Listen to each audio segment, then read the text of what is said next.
warahmatullahi wabarakatuh. Alhamdulillahirabbil alamin wassalatu wassalamu ala nabiyina Muhammad wa ala alihi washabbihi ajma'in, amma ba'd. Ikhwan sekalian, jemaah yang dirahmati Allah Subhanahu wa taala, kita lanjutkan edisi yang keempat tadi. Jadi proses janin itu dibentuk oleh Allah Subhanahu wa taala.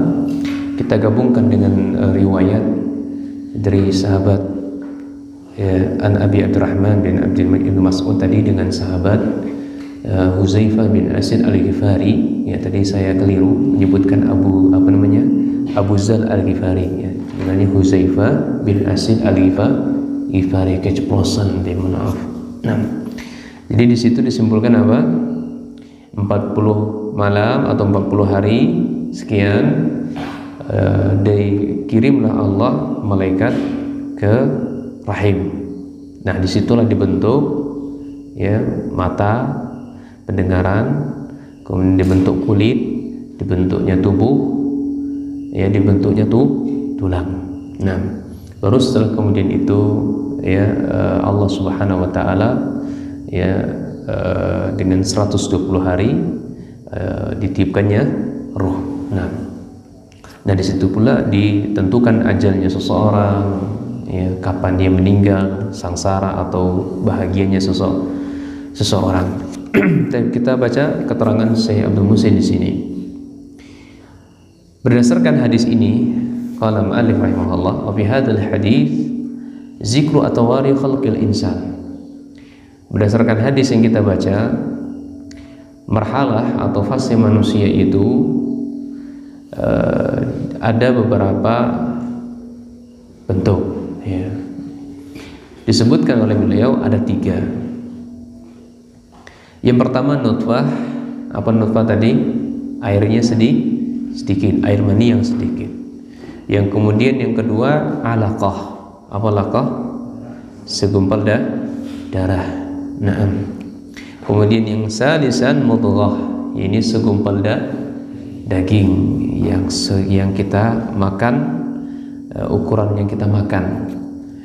Nah, kita buat ukurannya lebih kurang seperti dendeng sapi, ya, dendeng batoko kalau orang Padang, gitu kan, ya, sedikit aja gitu kan.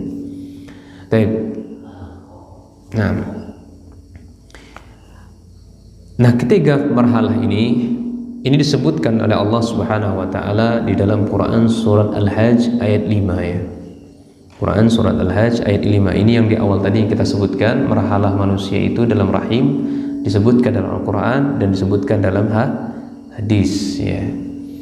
Dalam Al-Quran surat Al-Hajj ayat 5 dan Quran surat Al-Mu'minun ayat 12 dan 14. Mari kita baca apa dalam surat Al-Hajj ini. Allah mengatakan, ya ayuhan nas, wahai manusia, in kuntum fi raibin minal ba'si, ya, ketika kalian itu ragu, syak, ya, dalam hari kebangkitan, ya. Jadi ada orang-orang yang manusia, ya, orang-orangnya itu ragu akan hari dibangkitkan. Maka Allah ingatkan mereka, fa inna khalaqnakum min turab. Sesungguhnya kami, jadi Allah menciptakan kalian semuanya ini dari apa? Tanah, turab. Nah, dari tanah itu maksudnya siapa yang dimaksud di sini? Nabi Adam alaihi salatu wassalam. Nah, dari Nabi Adam, tsumma min nutfah. Setelah dari Nabi Adam, muncullah dari Nabi Adam itu Allah jadikan beliau, ya, nutfah, ya. Ini sperma tadi, ya, berupa nutfah, air yang sedikit tadi, ya. Dibentuklah istri beliau ini Hawa, ya. Tsumma min alaqah, baru setelah itu berubah, ya, menjadi alaqah. Tsumma min mudghah, ya, kemudian setelah itu mudghah, ini yang kedua. Mukhallafatin, ya, mukhallaqatin wa ghairi mukhallaqatin. Ya, ada yang mukhallaqah dan juga ada yang ghairi mukhallaqah. Ya, bahasa sederhananya saya ini dari yang sperma tadi berubah menjadi alaqah, kemudian menjadi mudghah. Ada yang berhasil, Ada yang tidak berhasil, maksudnya ada yang berubah bentuk manusia, ada yang tidak, ada yang gugur begitu ya. Ada yang nggak sempurna begitu, ada yang cacat, ya, ada yang matanya nggak terbentuk, ada yang bibirnya nggak terbentuk, sumbing segala macamnya. Intinya ada yang sempurna, ada yang tidak sempurna. Ini dalam Quran surah Al-Hajj. Nah, wa makna mukhallaqatin wa ghairu mukhallaqah, ini musawwaratin wa ghairu musawwarah. Ini ada bentuk dan juga ada tidak berbentuk. Nah, wa aksara ma jaa fihi bayanu atwari khalqil insan. Wa aksaru ini paling mayoritas, paling banyak apa yang datang penjelasannya fase manusia itu di dalam Quran surah Al-Mu'minun ayat 12 dan 14, atau bisa diterjemahkan penjelasan paling lengkap, penjelasan yang paling lengkap tentang fase manusia itu terdapat dalam Quran surat 12 dan 14. Ini penjelasan paling lengkapnya. Allah mengatakan wa laqad khalaqanal insana min sulalatin min tin. Dan sungguh benar-benar kami, kata Allah, menciptakan manusia itu dari sulalah. Ya, sulalah itu sumber, ya, sumber asalnya. Sumber asalnya itu dari tin, dari tanah. Ini sumber asalnya. Sumber asalnya dari tanah. Siapa di sini dari tanahnya? Adam ini dari tanahnya. Bukan langsung dari sperma, enggak ada sperma. Langsung sumber asalnya itu dari tanah dulu. Ya. Summa ja'alnahu nutfah. Nah, dari itu kemudian setelah itu Allah jadikan dari sumber tanah tadi nutfah. Ya, ini yang kedua. Yang pertama apa? Tanah. Yang pertama tanah. Catat itu, marhalah. Yang pertama Allah jadikan manusia awalnya tanah gitu. Kemudian setelah dari tanah, ya, terbentuklah nutfah. Ini air mani yang muncrat tadi ya, nutfah. Fi qararim makin, di tempat yang kokoh. Ini rahim. Nah, itu dua, nutfah. Thumma khalaqana nutfah alaqah. Nah, kemudian dari nutfah tadi kami ciptakan apa? Alaqah. Ini yang keberapa? Yang ketiga. Wa fa khalaqana alaqah mudghatan. Ini yang keempat. Jadi dari alaqah kami rubah bentuknya menjadi mudghah. Ini yang keempat. Fa khalaqna al-mudghah idhama, ya, setelah menggumpal menjadi sedaging, ya, kami jadikan dia itu idhama, kami bentuk tulangnya. Ini yang kelima. Nah, tulang ini fakasawna idhama lahma, kami lapisi, kami lindungi, kami apa bahasa kitanya, ya, lapisi, lindungi tulang itu dengan apa? Daging, ya. Jadi daging kita ini apa? Sebagai pelindung apa tuh? Tulang. Ini yang daging apa? Bagian yang berapa? Yang ke-6. Saya ulang lagi. Satu tanah, kedua alaqah an-nutfah, yang ketiga alaqah, yang keempat mudghah, yang kelima apa? Idhamah, tulang, yang keenam baru daging, ya, baru daging. Masya Allah, ya, sempurna ya. Thumma ansha'nahu khalqan akhar, kemudian kami jadikan ke bentuk rupa lain, yang ketujuh, ya, kami rubah bentuknya ke bentuk yang lain. Artinya apa? Jadilah dia manusia. Jadilah dia manusia. Ini yang tujuh. Jadi 7 marhalah, ya, perkembangan janin. Coba mana ya? Ya, coba browsing. Ada yang browsing nggak? Gimana ilmu kedokterannya, gimana proses perkembangan janin? Ada berapa proses mereka ini? Kita berbicara dengan Al-Quran ya. Nanti jangan ada sampai karena saya rekam dan saya Facebook, jangan ada rekam yang dengan ilmu kedokteran ini kita berbicara Al-Quran. Al-Quran yang menjelaskan seperti itu ya. Iya. Dan ilmu kedokteran itu muncul karena penelitian mereka. Karena dengan alat-alat yang muncul saat ini, yang di zaman Rasul itu nggak ada. Mereka zaman Rasul, sahabat tahu, itu dijelaskan oleh Rasul melalui ayat, mereka tahu. Jadi ilmu kedokteran itu siapa yang menemukan? Enggak, ya orang Islam yang menemukan kan? Ya, orang Islam yang menemukan ilmu kedokteran. Islam yang memunculkan ilmu kedokteran. Iya. Zaman Nabi SAW berperang, siapa ahli bedah ya? Para sahabat. Iya, sahabat siapa yang mati, yang tertusuk tangannya itu ya, sampai meninggal itu siapa? Dilupakan saya. Sahabat siapa itu ya? Sahabat Abdullah atau siapa ya? Lupakan saya. Nah, darahnya muncrat terus dibedah, dicabut, dibedah, akhirnya ya meninggal juga begitu kan. Nah itu, dan Nabi SAW sudah siapkan ya perlengkapan senjata itu, mana dokternya, mana tukang kokinya bahasa kita, itu siapkan tukang masaknya, mana panglima peperangan, siapa yang ngatur strategi peperangan, kamu bagian sana, itu sudah disiapkan oleh Allah Subhanahu wa taala melalui Rasulnya sallallahu alaihi wasallam. Nah, jadi kalau ada ilmu ini munculkan ini tidak. Islam jauh lebih itu sudah menjelaskannya. Mereka baru muncul sekarang aja. Nah, fatabarakallahu ahsanu al-khaliqin. Maka Maha Suci Allah Subhanahu wa taala, zat yang paling ahsan ya, paling bagus, paling baik penciptaannya. Wa fil hadis, di dalam hadis, annahu ba'da mudi hadhihi al-atwari salatha, di dalam hadis ini, hadis apa? Hadis sahabat Ibnu Mas'ud ya. Bahwasanya setelah berlalu 3 marhalah ini, wa qadaruha mi'atun wa ishruna yawman, dan sudah mencapai 120 hari namanya, tulfahu fihi ruh, dikirimlah atau dimasukkanlah ruh kepadanya, ya, dimasukkan ruh ke dalamnya, fayakunu insanan hayyan. Jadi sebelum 120 hari dia belum disebut hidup,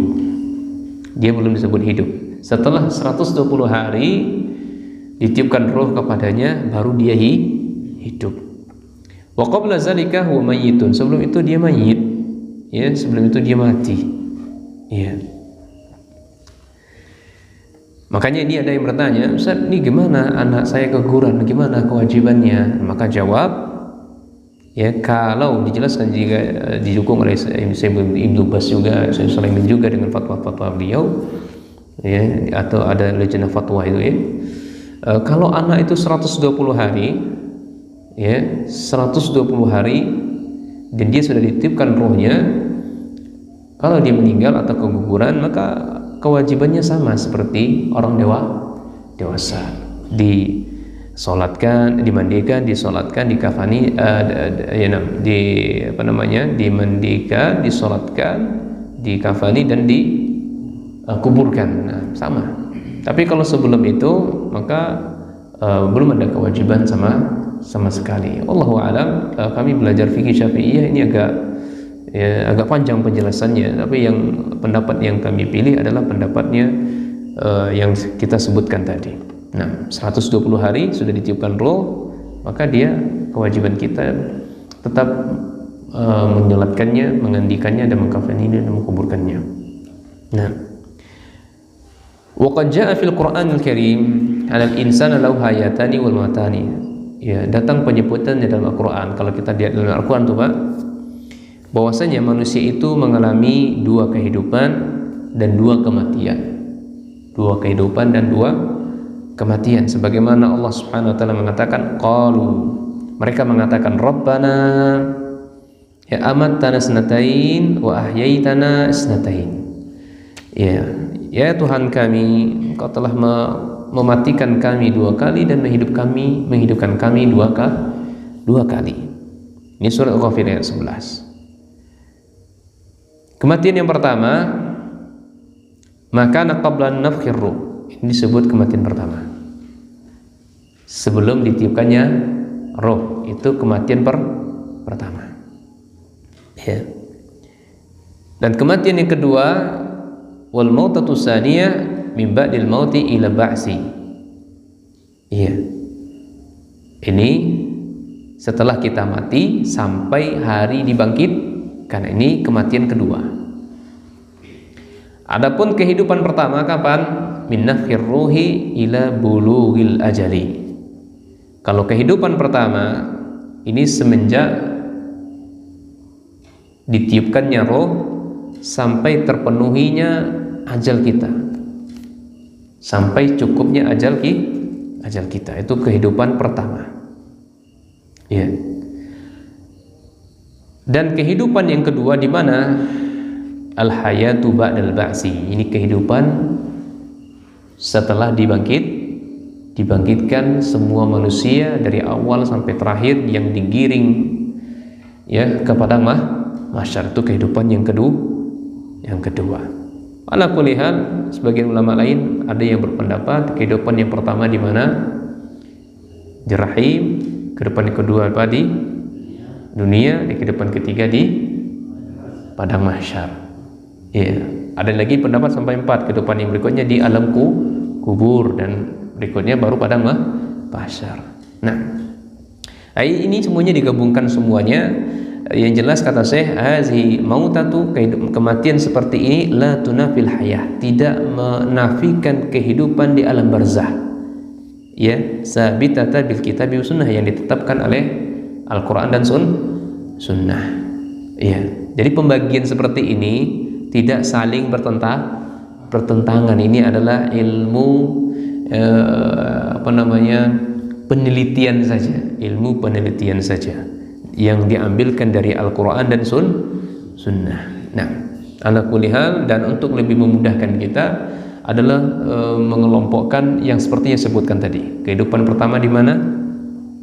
Di alam rahim, kemudian yang kedua di dunia, dan ketiga di alam barzah, dan keempat di padang mahsyar, dan berikutnya di surga. Ini kehidupan surga. Nah, dan ini adalah kehidupan yang abadi. Nah, wahiyada, kata saya di sini lanjutkan ya.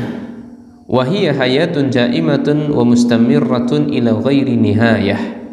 Nah, ini yang kita sebutkan tadi. Jadi setelah padang mahsyar itu adalah kehidupan selamanya. Kehidupan yang terus berkelanjutan tanpa ada sekat, tanpa ada batas. Ini abadi. Ya. Ini disebut padang mahsyar. Setelah kebangkitan, setelah semua manusia dibangkitkan di mana? Dari alam kubur ya. Nah, wa hadzil ahwalul arba' lil insani bayyanahu Allah taala biqauli, dan ada 4 fase ini ya, 4 kehidupan ini atau 4 keadaan ini, 2 kematian dan 2 kehidupan yang dialami oleh manusia, dijelaskan oleh Allah dalam Quran surah Al-Hajj ayat 66. Wa huwal ladzi ahyaakum, dan dialah Allah Subhanahu wa taala yang menciptakan, yang menghidupkan kalian. Summa yumitukum, kemudian mematikan kalian. Summa yuhyikum, kemudian dihidupkan lagi. Pertama dihidupkan, terus dimatikan, kemudian dihidupkan lagi. Ya, sudah 2 kehidupan. Ya. Innal insana lakafur, sesungguhnya manusia itu benar-benar lakafur, mengkufuri, mengingkari. Nah, demikian pula dalam ayat lain yang surah Al-Baqarah, kaifa takfuruna billah, ya bagaimana mereka mengingkari Allah. Ini pertanyaannya, kok bisa mereka mengkufuri Allah gitu? Kenapa kok bisa mereka mengingkari Allah? Wa kuntum amwatan fa ahyakum, sementara mereka itu saya yang mematikannya dan saya pula yang menghidup. Tapi mengapa mereka mengingkari saya? Summa yumitukum summa yuhyikum, saya matikan dia dan saya pula, kemudian setelah itu saya hidupkan kembali dia. Summa ilaihi turja'un, kemudian dikembalikan lagi kepada saya. Nah, ini ayat dasar atau dalil yang dijadikan hujjah oleh Syekh. Ada 2 kematian dan ada 2 kehidupan. Nah, Dan ini tidaklah bertentangan dengan apa yang kita sebutkan tadi. Nah. Wa idza wulida ba'da nafkhir ruh fihi mayyitan tajri alaihi ahkamu al-wiladah. Ini yang kita sebutkan tadi ya. Kalau anak itu dilahirkan setelah ruh ditiupkan, ya, maka mayyitan, fihi mayyitan, dan dia gugur, meninggal. Ya, tajri alaihi ahkamul wiladah, maka diberlakukan hukum wiladah anak yang lahir. Ya, maka diberlakukan hukum anak yang lahir. Ini apa maksudnya? Min taksilihi, dimandikan, wassalati alaihi, dan disolatkan dia. Wal khuruji min iddati, dan keluar dari masa iddah, ini ibunya tadi. Ya, jadi masa iddahnya habis. Ya, maksudnya apa? Ibunya tadi kalau dalam masa iddahnya habis, ya, maka sholat itu berlaku untuk dia, dan dia harus mandi besar maksudnya. Ya, setelah mandi besar baru sholat. Ini berlakukan untuk masa iddah yang sudah habis. Nah, masa iddahnya berapa lamanya? Pada umumnya ya 60 hari masa iddah itu. Ya, bagi orang yang melahirkan. Ya, masa iddahnya nifas bahasa kitanya itu ya 60 hari. Ini paling lama ya, paling lama 60 hari. Lebih dari itu dianggap darah istihadah lagi ya. Taib wa qauni al-amati umul walad.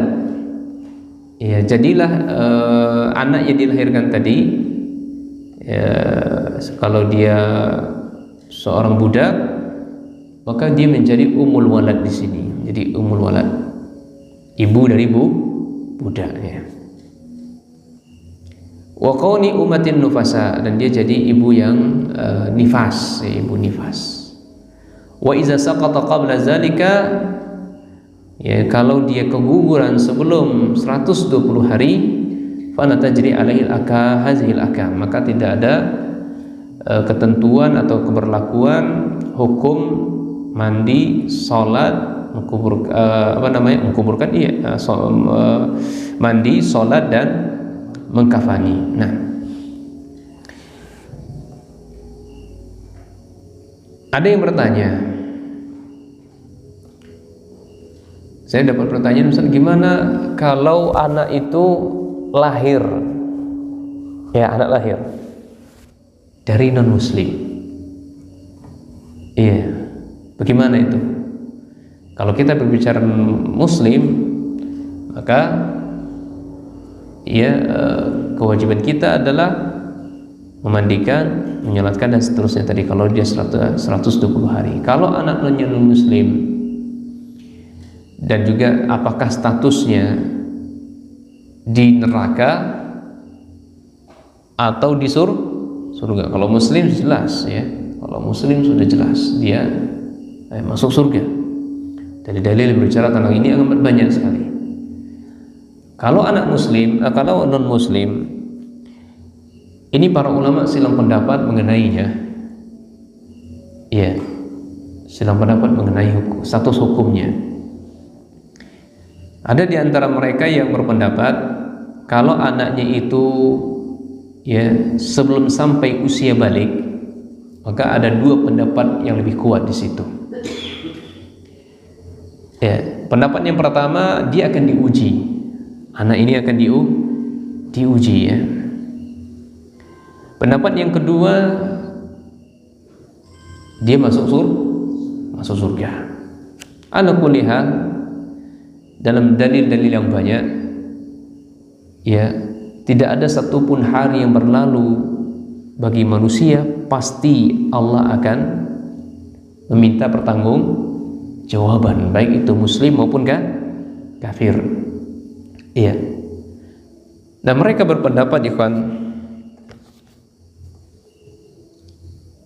manusia yang diuji tadi, anak non muslim yang diuji oleh Allah Subhanahu wa taala tadi,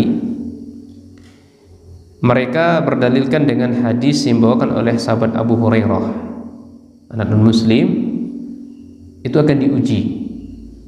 Dia ini neraka atau surga, diuji dulu, nggak langsung masuk surga. Dalilnya adalah arba'atun yahtajuna yaumal qiyamah. Ada 3 orang nanti mereka yahtajuna yaumal qiyamah. Artinya yahtajun kalau diterjemahkan bebasnya ngajukan banding, ngajukan banding kepada Allah. Yang pertama, rajulun asam la yasma'u syai'an, nggak bisa yang nggak bisa mendengar, apa namanya, tuli ya, oh iya tuli ya. Nah, orang tuli yang tidak bisa mendengar sama sekali. Kemudian wa rajulun ahmak, ya, wa rajulun ahmak, orang yang dungu,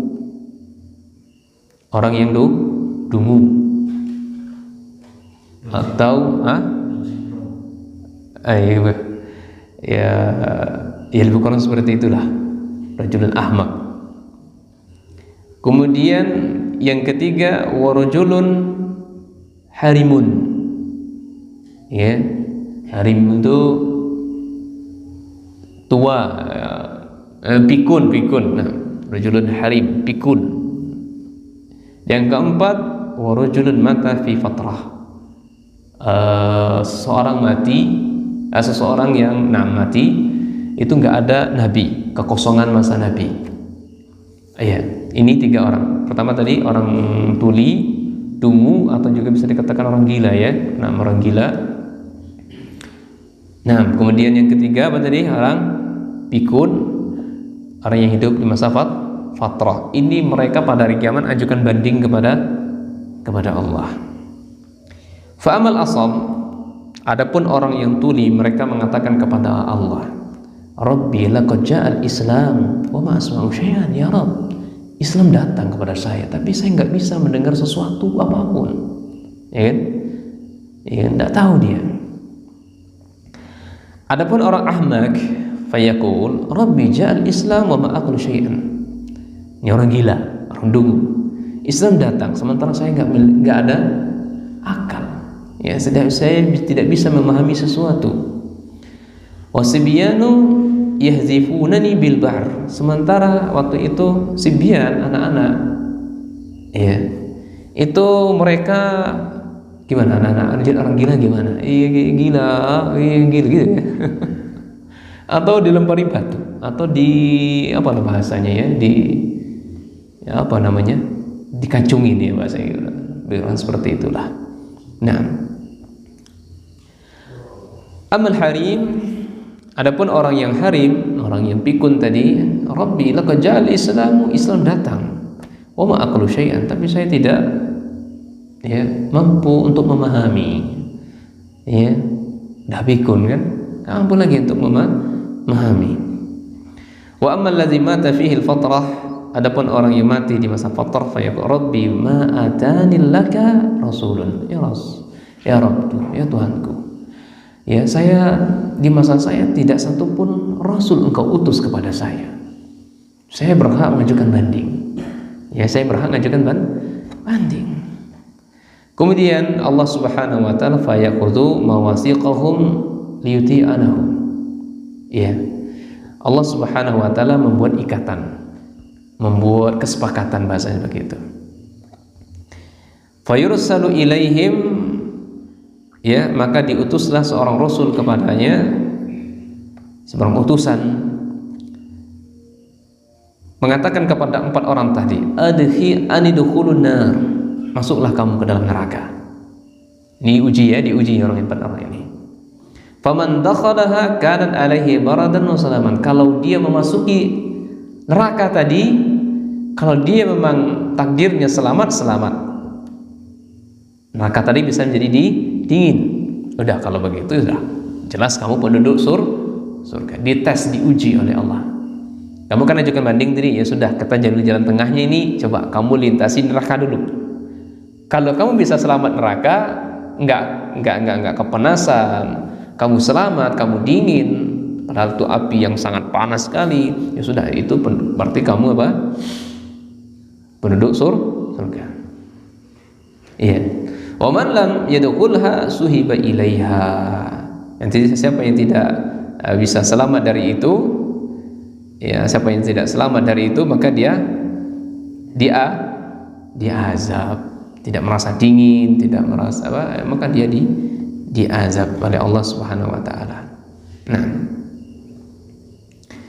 ini dalil pertama yang dipakai oleh ulama yang menguatkan anak non muslim tadi diuji. Dan ini pendapat yang lebih kuat, insyaallah, ketimbang pendapat yang kedua. Ya. Apa pendapat kedua? Mereka masuk surga. Dalilnya pun juga kuat, ikhwan. Dalilnya pun juga kuat. Disebutkan oleh Imam Nawawi, ya, dalam kitab saya itu, ya, dalam kitab Al-Minhaj, ya, saya nukilkan dalam kitab Minhaj, ya, syarah Imam Muslim itu. Apa kata Imam Nawawi rahimahullah?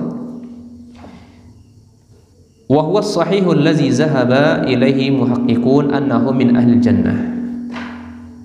Inilah pendapat yang benar, ya,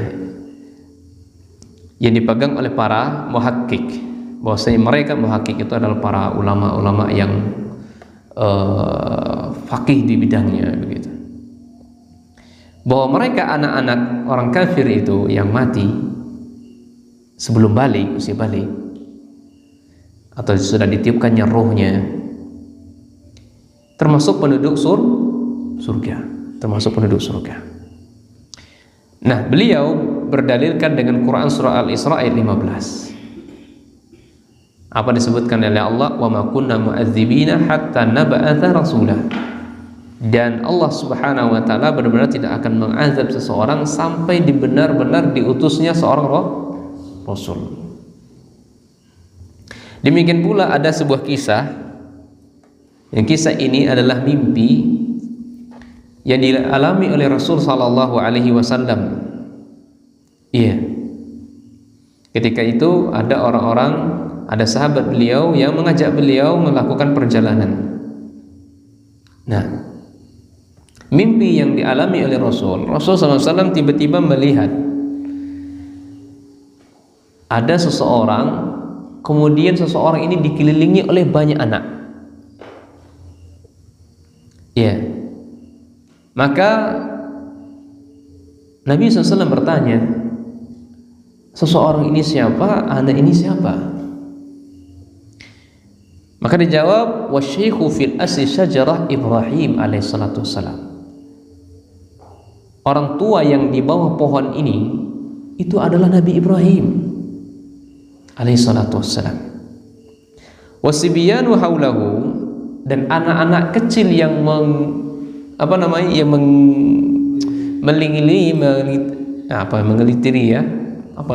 mengelilingi, yang memundari, ya, gitu, yang memenuhi majelisnya Nabi Ibrahim itu adalah fa'auladun nasi, adalah anak-anaknya manusia. Ini yang dijadikan dasar oleh para ulama di sini, kalimatnya umum di sini katanya. Manusia, maka termasuk orang kafir maupun orang muslim. Hadisnya Bukhari dan hadisnya riwayat Bukhari, ya. Iya. Wallahu a'lam. Ya. Dua pendapat ini bisa digabungkan. Iya, pendapat ini bisa digabungkan. Iya. Jadi anak orang muslim itu, anak orang kafir itu, dia akan tetap diuji oleh Allah, ya, kalau mereka selamat dari api tersebut, maka mereka, ya, termasuk penduduk surga. Nah, wallahu a'lam bissawab. Baik, kita kembali kepada penjelasan saya tadi. Wa ba'da kitabatil malak li rizqihi wa ajalihi wa zakarin aw unsa wa saqiyyin aw sa'idin. Setelah Allah Subhanahu wa taala tetapkan melalui malaikatnya rizki atau ajal manusia, laki-laki atau perempuan, ya celaka atau bahagianya seseorang itu, la takunu ma'rifatu dzukuri, la takunu ma'rifatu dzukurah wal unutha min ilmil ghaib alladzi la yahtassu Allah ta'ala, la yahtassu Allah ta'ala bihi. Ya, mengetahui jenis kelamin laki-laki atau perempuan tidaklah perkara gaib yang Allah khususkan untuk beliau.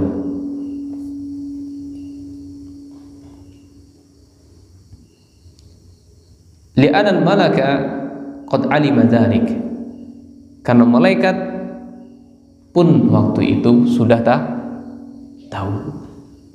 Ya, malaikat pun sudah tahu. Jadi bukan menentukan jenis kelaminnya laki-laki atau perempuan. Ini bukan perkara gaib yang hanya dikhususkan untuk Allah, tidak. Karena malaikat waktu itu pun sudah tahu jenis kelaminnya. Fayakunu minal mumkini ma'rifatu qaulil janin zakaran aw unsa. Maka sangat memungkinkan mengetahui janin itu perempuan atau laki-laki, ya diketahui oleh malaikat atau diketahui yang lainnya. Nah, melalui alat-alat saat sekarang ini, tapi kadang meleset juga, ya kadang pun meleset juga. Kami juga seperti dialami, ya divonis atau SG itu anaknya laki-laki, Mbak, ya ini kelaminnya jelas, ini ditunjukkan, ya pakai USG apa namanya itu yang lebih mantap namanya 4D apa? Wah, 4 dimensi itu kan lumayan jelas itu. Ya, ini mana? Ya ternyata lahirnya pun juga perempuan, ya. Nah, baik. Kemudian anna qadarullah sabaqa bi kulli ma huwa kain, bahwasanya takdir Allah Subhanahu wa taala sudah mendahului segala sesuatu yang ada. Wa anal mu'tabara fi sa'adah, yang menjadi ukuran, yang menjadi sandaran kebahagiaan atau saqawah, kesengsaraan, mayakunu alaihil insan indal maut, yang ini keadaan manusia itu ketika mati. Yang menentukan seseorang itu bahagia atau sengsara itu dilihat keadaannya ketika mati. Nah, kemudian saya menjelaskan lagi ahwalun nas bisbati libidayati wa nihayati, ada 4. Ya, keadaan manusia bila ditinjau dari permulaan dan akhir mereka diciptakan. Ada yang pertama, ada yang mereka diciptakan pertamanya man bidayatuhu hasanatun. Ya, awal penciptaannya manusia diciptakan oleh Allah dalam keadaan adalah bagus, baik, ya. Wa nihayatuhu hasanatun, dan di akhirnya ditutup ajalnya pun juga baik. Dari kecil dia ada soleh atau soleha, sampai pun meninggal pun dia soleh dan soleh. Ini keadaan pertama.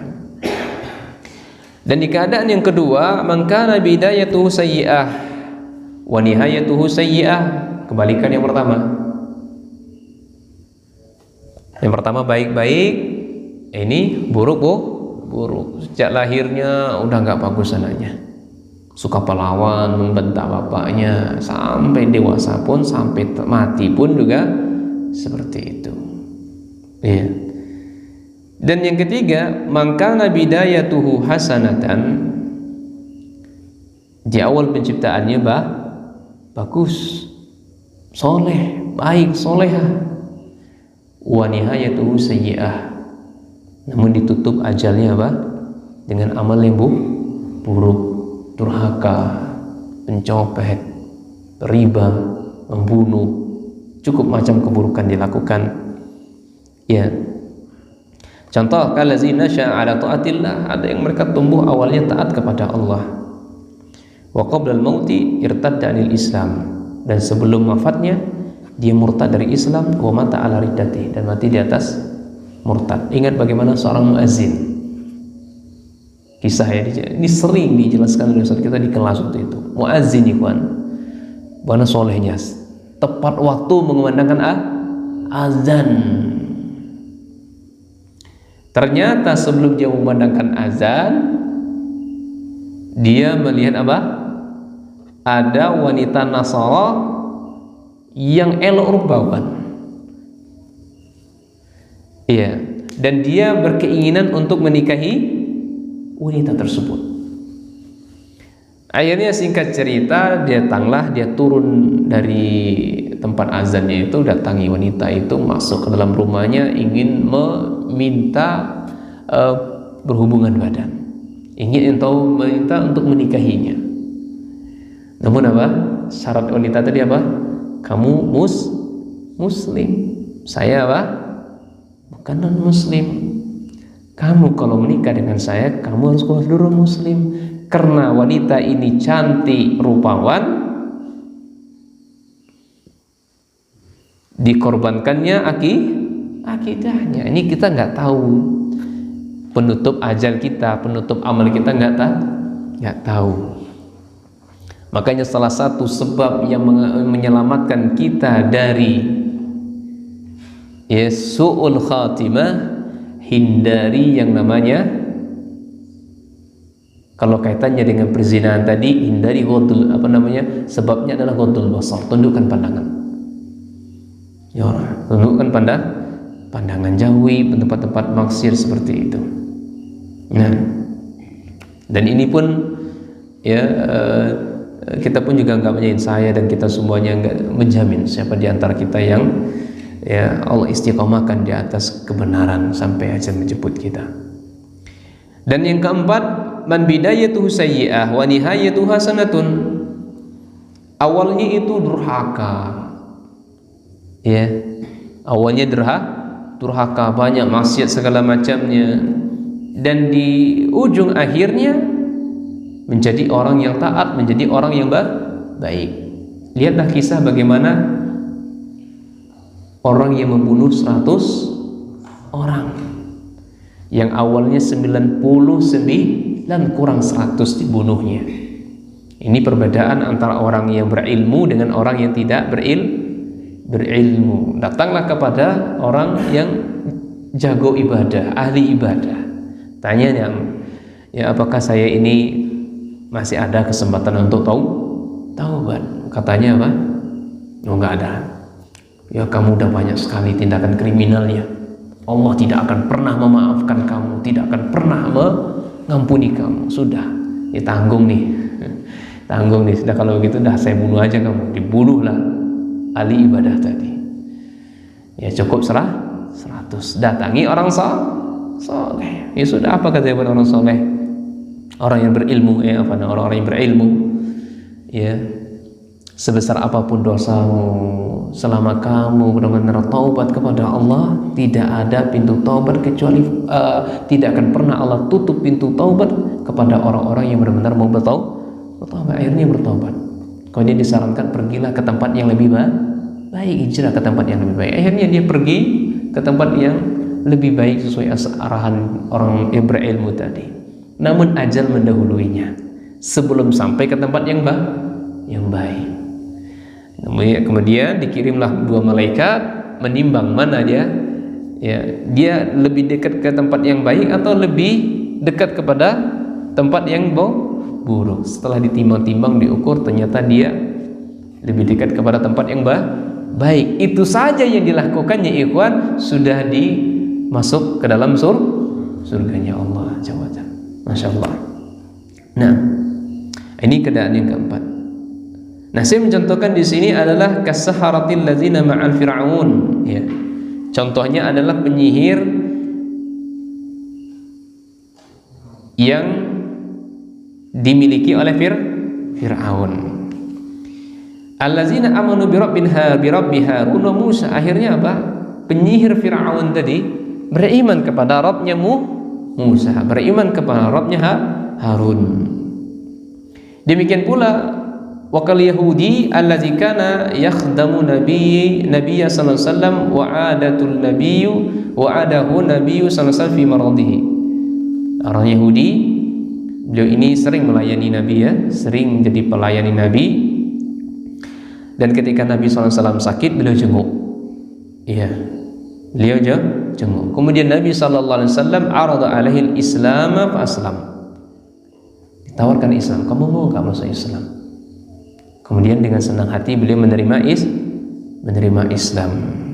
Maka faqala Nabi sallallahu alaihi wasallam, Nabi SAW berkata kepada Yahudi ini, alhamdulillahillazi anqadhahu minan nar. Alhamdulillah, segala puji hanya milik Allah yang telah menyelamatkan orang ini dari kobaran api neraka atau ancaman azab api neraka. Wa fi sahih Bukhari, ini hadis ini dalam sahih Bukhari. Taib, masih panjang sampai jam 9 insyaallah, 15 menit lagi. Ya Pak ya. Insyaallah selesai insyaallah. Bisa dapat faedahnya nggak? Bisa dicatat tadi? Nah, orang buruk, baik, buruk. Ya, dan buruk baik. Nah.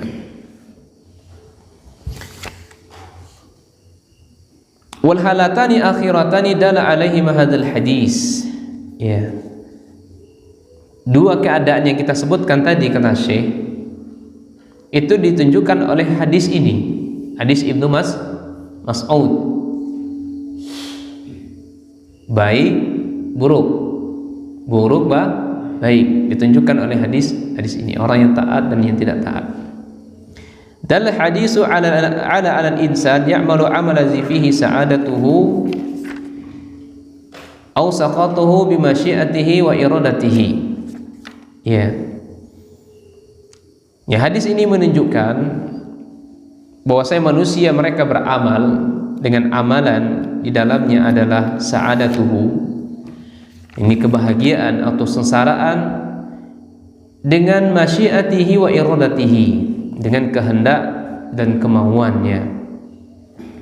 Wa annahu bizalika, bahwasanya saqiyun au sa'adah itu la yakhruju an masyiatillah wa iradatihi, tidaklah keluar dari kehendaknya Allah. Wa huwa mukhayyarun, dan orang ini sifatnya adalah mukhayyarun. Apa itu mukhayyarun? Ini bi'tibari annahu ya'malu bi ikhtiyarihi, dia beramal ya dengan pilihan dia. Orang berbuat taat dan tidak mau taat itu karena pilihan dia. Ini disebut orangnya mukhayyar, dia yang memilih untuk tidak taat, dia yang memilih untuk taat. Ya, ini disebut pula dengan kehendak Allah. Atau muyassarun, atau orang yang seperti ini orang yang muyassar. Apa muyassar? Yani bermakna annahu la yahsulu minhu syai'un lam yansha'hu Allah. Iya. Bahwasanya dia tidaklah melakukan sesuatu kecuali atas kehendak Allah. Jadi dia ini bisa dikatakan mukhayyarun dan bisa dikatakan muyassarun.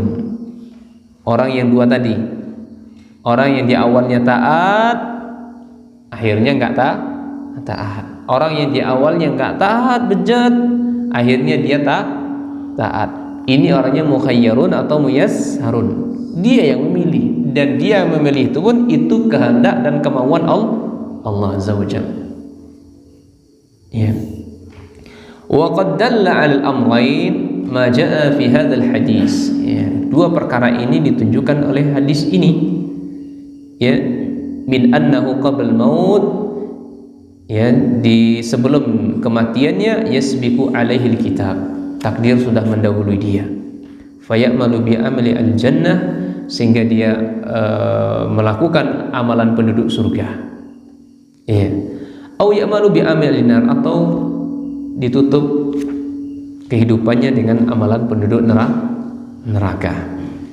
Ya, ini taufik dari Allah ikhwan ya. Makanya Nabi SAW itu selalu mewanti-wanti bersahabatnya, ittaqillah summa istaqim. Ya, bertakwalah kalian kepada Allah, bertakwalah kepada Allah, dan istiqomahlah di atas ketaatan itu, karena kita nggak tahu di mana, ya, dalam keadaan bagaimana kita diwafatkan oleh Allah Subhanahu wa taala. Tapi yang wajib, kata Syekh, ya, yang wajib yang dilakukan mestinya oleh seseorang itu adalah hendaknya dihadirkan terus rasa khauf dan rasa harap kepada Allah.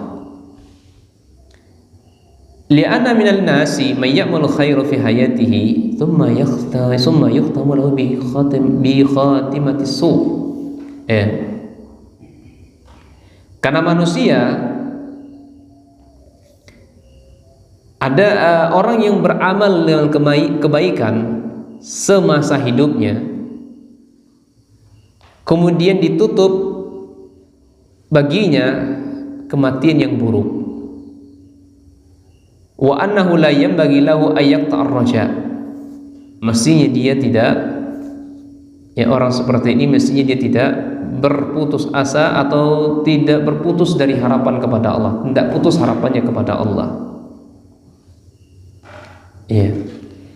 Demikian pula fa inal insan qad yamalu bil ma'asi tawilan.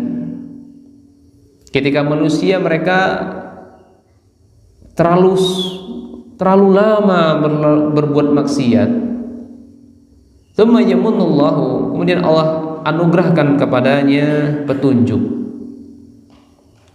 Allah anugerahkan kepadanya petunjuk, fayahtadi fi akhiri umurihi, maka dia di akhir umurnya dia mendapatkan petunjuk. Iya.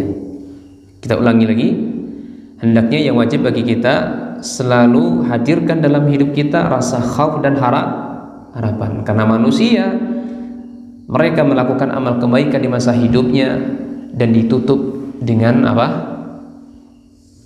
Su'ul khatimah.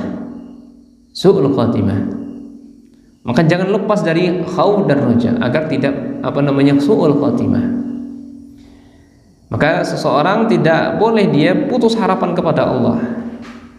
Tidak boleh putus harapan, berharap selalu kepada Allah. Demikian pula orang-orang yang melakukan amal maksiat, durhaka, banyak amal keburukan dilakukan terus menerus. Boleh jadi Allah berikan kepadanya petunjuk, namun di akhir hidupnya Allah berikan petunjuk. Imam Nawawi rahimahullah ketika mensyarah hadis ini menjelaskan, Allah Subhanahu wa taala berfirman, sesungguhnya orang-orang yang innal ladzina amanu wa amilus shalihat, sesungguhnya orang-orang yang beriman dan mereka beramal saleh. Perhatikan ya, orang yang beriman dan beramal saleh, inna la nudi'u ajra man ahsana amala, sesungguhnya kami benar-benar tidak akan menyia-nyiakan pahala orang yang telah melakukan amal kebaikan yang amat bagus. Beriman, amal soleh, Allah janjikan tidak akan menyia-nyiakan amal kebaikan yang paling bagus. Zahir dari ayat ini, ikhwan, zahirnya kita pahami secara zahir dari ayat ini, kata Syekh, anal amala salihah minal mukhlis, amalan soleh yang dilakukan oleh orang yang ikhlas pasti diterima, yukbal. Amalan soleh yang dilakukan oleh orang-orang yang ikhlas pasti diterima. Wa idza hasal qabul, kalau sudah diterima oleh Allah biwa'dil karim, ya, Allah berikan janji kepada dia, Allah yang mulia memberikan janji kepada dia,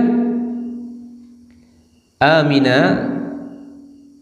ma'adzalika min su'il khatimah, dan dia beriman, ya,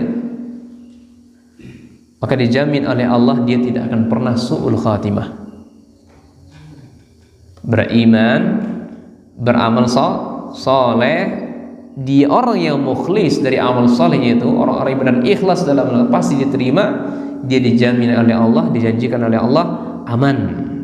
Kamu tidak akan mati su'ul khatimah. Kenapa bisa begitu? Kenapa bisa dijamin oleh Allah tidak akan pernah mati su'ul khatimah? Orang yang beramal saleh dan beriman tadi, yang mukhlis. Maka kata beliau, wal jawabu min wajhain. Jawabannya ada dua sisi. Jawabannya ada dua sisi.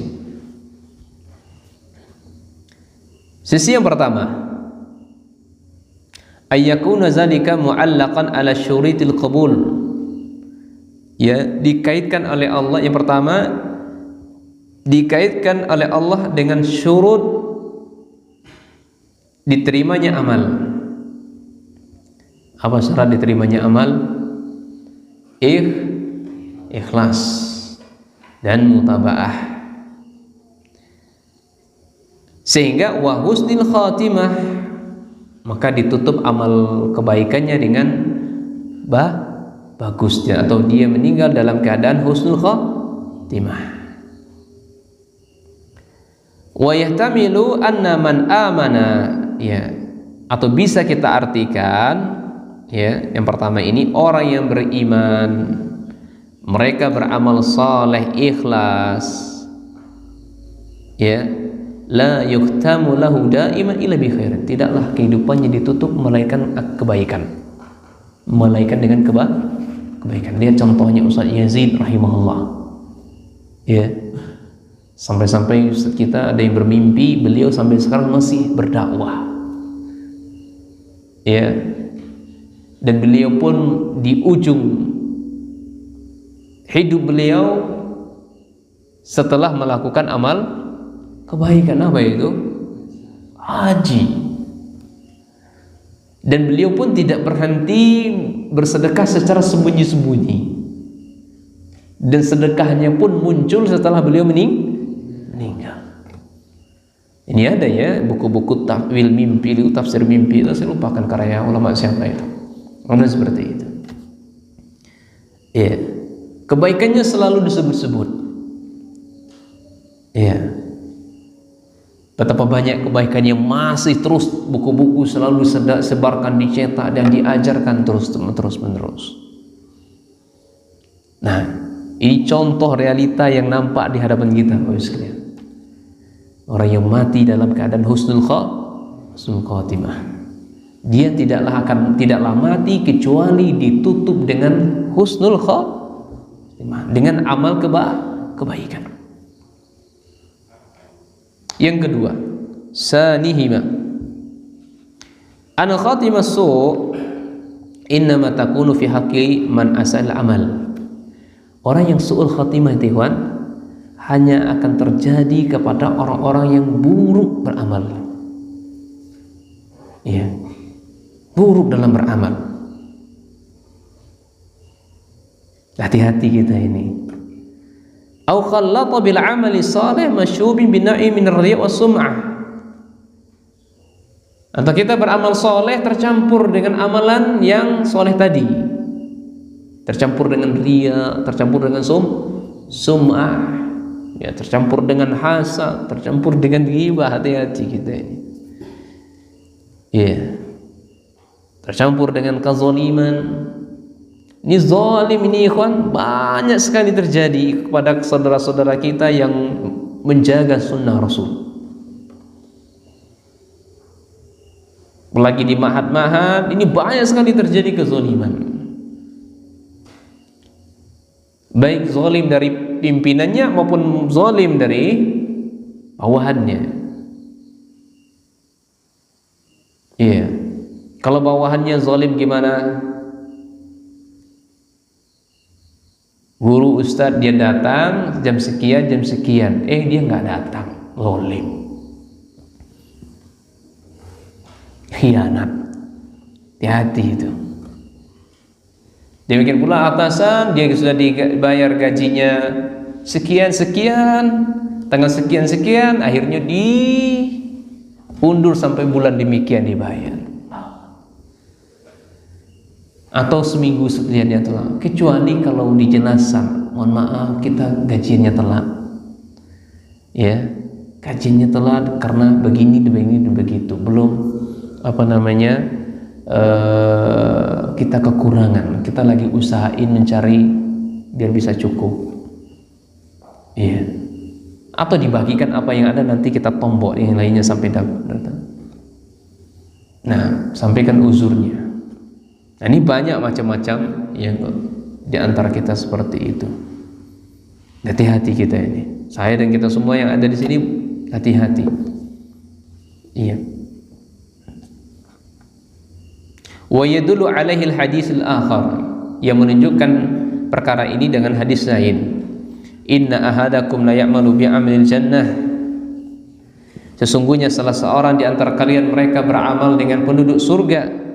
Fima yabdu'u linnas, itu tampak oleh manusia, yang dilihat oleh manusia.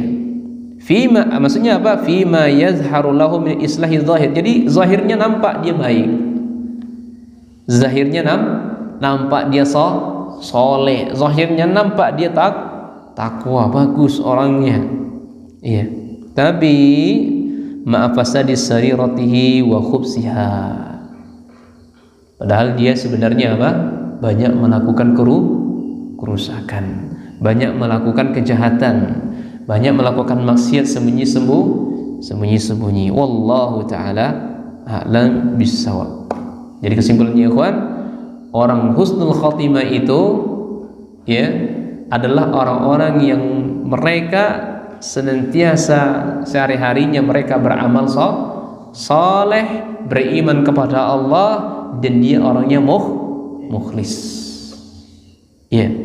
Dan orang yang su'ul khatimah, dan biasanya orang yang husnul khatimah itu matinya selalu ditutup dengan amal kebaikan, dan itu dinampak, disaksikan oleh manusia, diakui, dipersaksikan oleh manusia.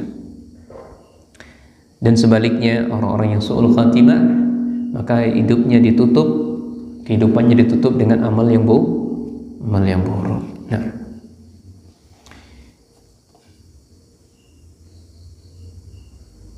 sebagaimana hadis Nabi, innamal a'malu bi khawatim, ya, hanya saja amalan itu innamal a'mal, sesungguhnya perbuatan itu dilihat dari penutupnya. Nah,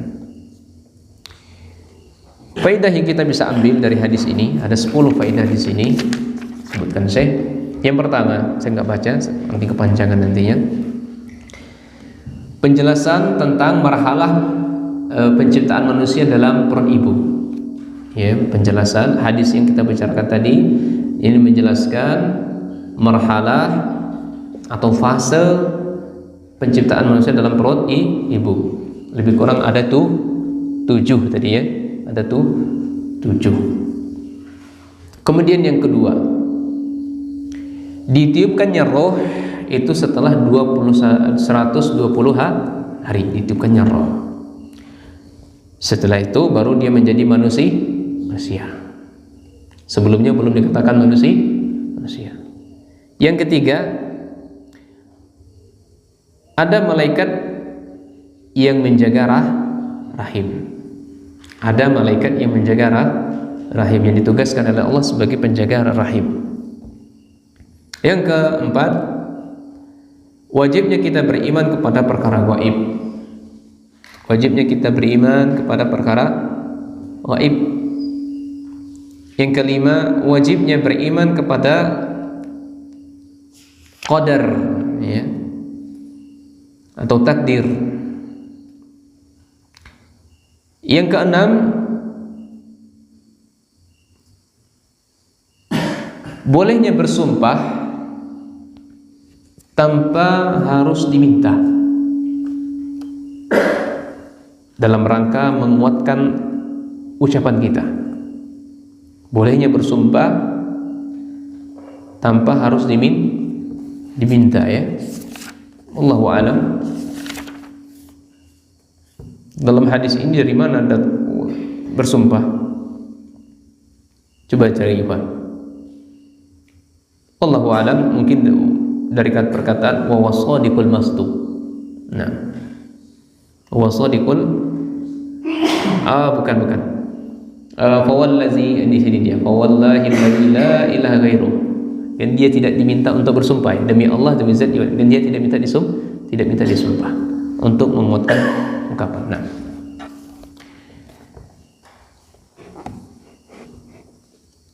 kan pernah kejadian kan, ya kamu yang ngambil nih, wallahi saya nggak pernah, kan karena kita sumpah kan.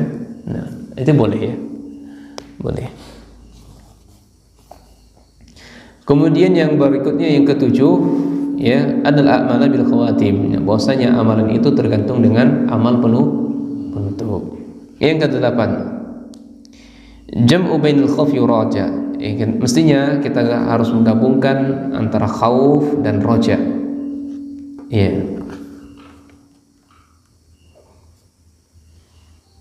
Wa ala anna man ahsan, orang-orang yang wajib bagi orang-orang yang berbuat kebaikan, hendaknya dia takut dari su'ul khatimah. Orang-orang yang selalu berbuat baik, wajib bagi dia untuk takut su'ul khatimah. Wa anna man asa'a, bagi orang yang berbuat keburukan, wajib bagi dia la yaqnatu min rahmatillah, jangan pernah berputus asa dari rahmat Allah.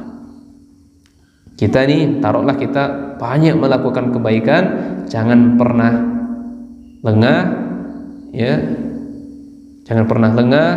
Hendaknya kita selalu takut akan su'ul timah.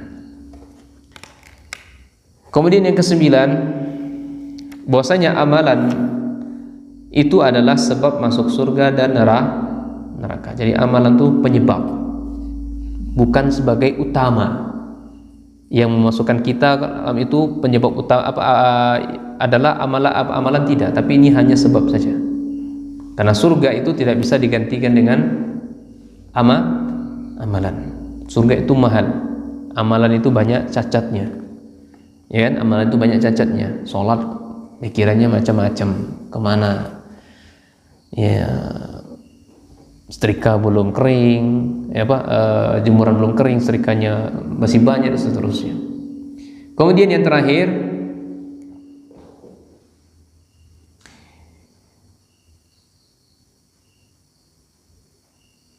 orang yang sudah Allah tetapkan anna man kutiba saqiyan, orang yang ditetapkan atau dituliskan saqi, sengsara, la ya'lamu haluhu fid dunya.